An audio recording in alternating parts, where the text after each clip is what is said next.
গতকালকে প্রচণ্ড পরিমাণে ঝড় বৃষ্টি হয়ে গেছে, তাই উঠোনটা অনেক কাদা কাদা হয়ে গেছিলো, তাই বিকেলবেলা আর ঝাড় দিতে পারিনি। তাই আজকে সকালবেলা বাসি কাজকর্ম করার সাথে সাথে উঠোনটাও ঝাড় দিয়ে নিচ্ছি। দেখো অনেকটাই শুকিয়ে গেছে উঠোনটা, তোমরা দেখতেই পাচ্ছ। উঠোনে এত পরিমাণ পাতা পড়েছে তা কি বলবো, ওদিক থেকে তো অনেকটাই পড়েছে, তোমাদের তো দেখাতে পারিনি, যতটা সম্ভব ততটাই দেখিয়েছি।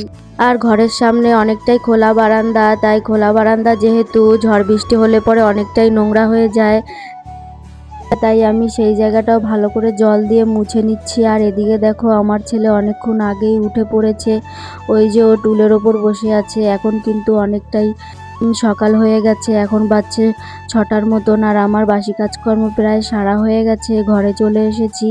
ঘরে এসে বিছানাটা তুলে নিচ্ছি। আর বরমশাই বাজার থেকে মাছও পাঠিয়ে দিয়েছে, আমি মাছটা কেটে চলে যাচ্ছি রান্নাঘরে।